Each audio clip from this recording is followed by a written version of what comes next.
नमस्कार, स्वागत है आपका हमारे इस विशेष बुलेटिन में। मैं हूं रेशमा आपके साथ और मेरे साथ मेरे सहयोगी शरद मुदगल। आइए नजर डाल लेते हैं इस वक्त की हेडलाइंस पर।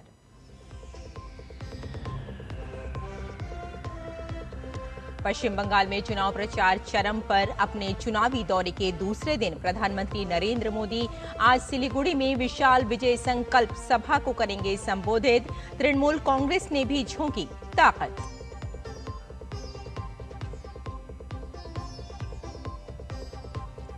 तमिलनाडु में जोर शोर से जारी है चुनाव प्रचार। डीएमके, एआईएडीएमके, भाजपा, कांग्रेस और टीवीके के स्टार प्रचारक कर रहे हैं धुआंधार प्रचार। दोनों प्रमुख गठबंधनों ने किया जीत का दावा।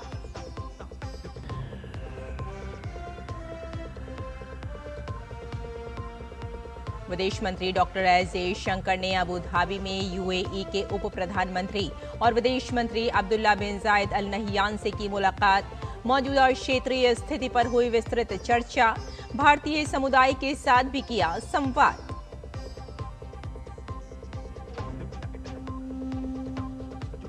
पश्चिम एशिया में स्थायी शांति के लिए अमेरिका और ईरान के बीच वार्ता जारी। वहीं नेतन्याहू ने भी लेबनान के साथ एक सच्चा शांति समझौता करने की इच्छा जताई।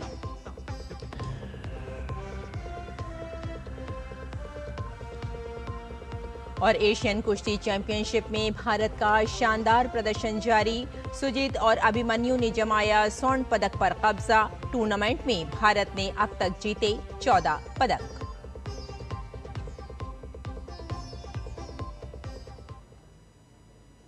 और आइए अब समाचारों पर डालते हैं विस्तार से नजर। पश्चिम बंगाल विधानसभा चुनाव को लेकर सियासी सरगर्मी अपने चरम पर है। सभी राजनीतिक दलों ने प्रचार अभियान में पूरी ताकत झोंक दी है।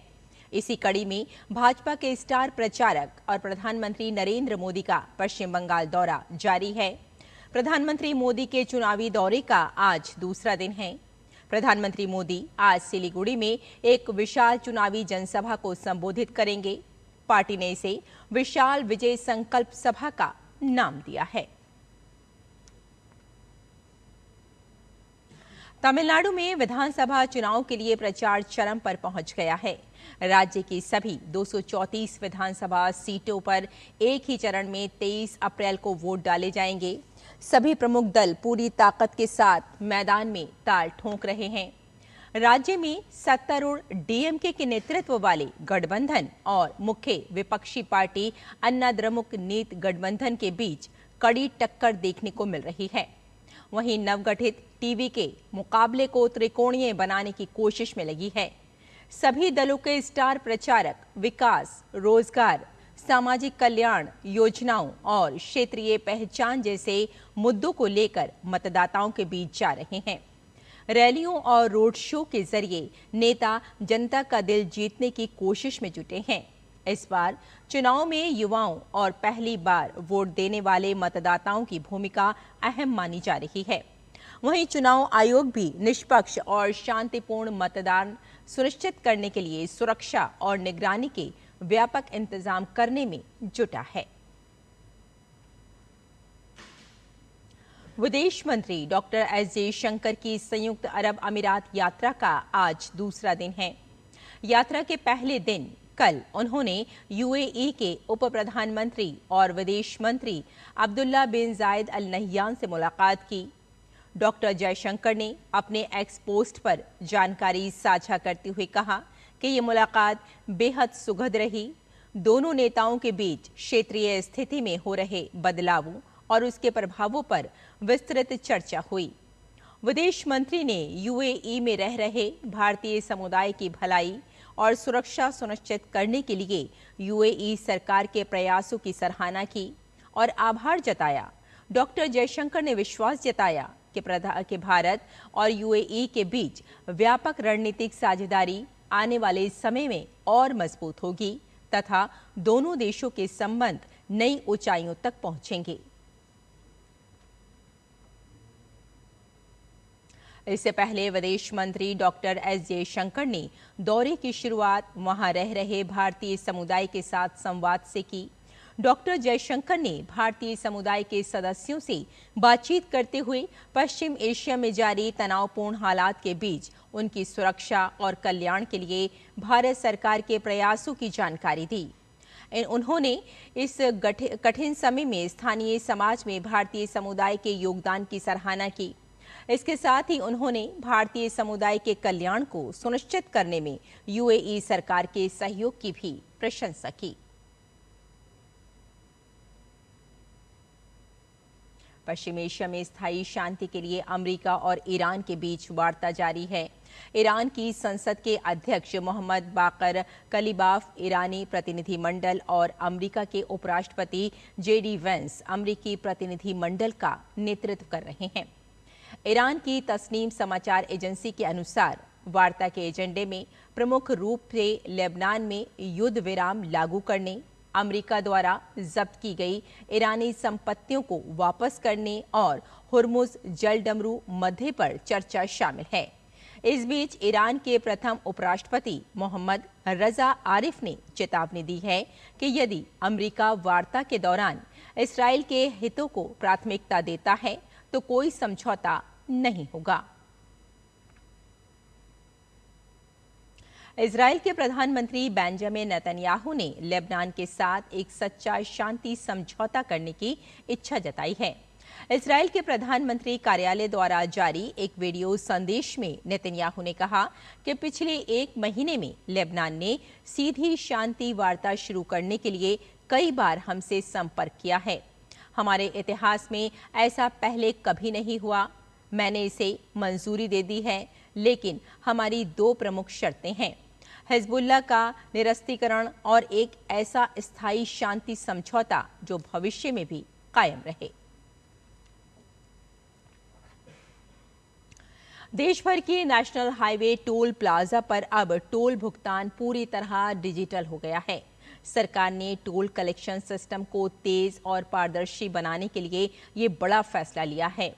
बीते कल से देश के ज्यादातर टोल प्लाजा पर कैश पेमेंट पूरी तरह बंद कर दिया गया है। अब टोल भुगतान सिर्फ फास्टैग या यूपीआई से ही होगा। ये पहल टोल सिस्टम को अधिक पारदर्शी और तेज बनाने का प्रयास है।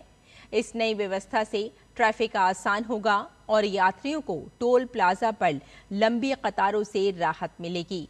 हालांकि यात्रियों को अपना फास्टैग एक्टिव रखने और यूपीआई को तैयार रखने की भी सलाह दी गई है, ताकि टोल प्लाजा पर किसी भी तरह की असुविधा का सामना न करना पड़े। हालांकि आगामी चुनाव के चलते आदर्श आचार संहिता के चलते कुछ राज्यों में ये फिलहाल लागू नहीं हो रहा है। पश्चिम एशिया में बढ़ते तनाव के बीच सरकार हर मोर्चे पर पूरी तरह सतर्क है। ऊर्जा आपूर्ति, समुद्री सुरक्षा और विदेशों में मौजूद भारतीयों की सुरक्षा को लेकर लगातार निगरानी रखी जा रही है, ताकि देश के भीतर किसी भी तरह की कमी या अफरा तफरी की स्थिति न बने। देश में एलपीजी, पेट्रोल और डीजल की सप्लाई पूरी तरह सामान्य है और सभी रिफाइनरी पूरी क्षमता के साथ काम कर रही हैं। पत्र सूचना कार्यालय द्वारा जारी आंकड़ों के अनुसार शुक्रवार को भी 51.5 लाख से ज्यादा सिलेंडर डिलीवर किए गए हैं। सरकार बार बार ये स्पष्ट कर रही है कि घबराकर खरीदारी करने की कोई जरूरत नहीं है।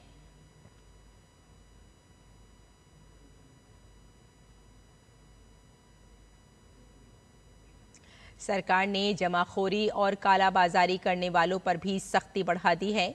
देश में अब तक 3400 से ज्यादा छापे मारे गए। पिछले 8 दिनों में 2900 से ज्यादा जागरूकता कैंप लगाए गए। पीएनजी और दूसरे वैकल्पिक ईंधनों को भी बढ़ावा दिया जा रहा है। इसके अतिरिक्त सभी राज्यों में कंट्रोल रूम स्थापित किए गए हैं।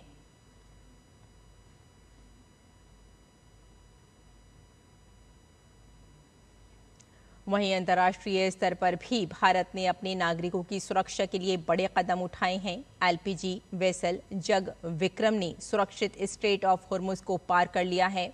अब तक 2000 से ज्यादा भारतीयों को सुरक्षित भारत लाया जा चुका है। विदेशों में भारतीय दूतावास 24 घंटे हेल्पलाइन के जरिए भारतीय नागरिकों की सहायता कर रहे हैं। साथ ही भारत के लिए उड़ानें भी लगातार संचालित हो रही हैं। और सीनियर एशियन कुश्ती चैंपियनशिप 2026 में भारतीय पहलवानों का शानदार प्रदर्शन देखने को मिल रहा है। भारत के सुजीत और अभिमन्यु ने पुरुषों के फ्री स्टाइल फाइनल मुकाबलों में स्वर्ण पदक अपने नाम किया। सुजीत ने पुरुषों के 65 किलोग्राम फ्री स्टाइल फाइनल में उज्बेकिस्तान के उमिदजोन जलोलोव के खिलाफ 8-1 से जीत दर्ज की। इसके साथ ही वे बजरंग पूनिया के बाद इस बार वर्ग में एशियन चैंपियनशिप का गोल्ड मेडल जीतने वाले पहले भारतीय बन गए। वहीं दूसरी ओर अभिमन्यु ने पुरुषों के 70 किलोग्राम फ्री स्टाइल फाइनल में 0-2 से पिछड़ने के बाद शानदार वापसी करते हुए मंगोलिया के तुल्गा तुमुर ओचिर को 5-3 से हराया। तो हमारे इस विशेष बुलेटिन में फिलहाल इतना ही। मुझे और मेरी सहयोगी शरद मुदगल को यहीं अनुमति दें। नमस्कार।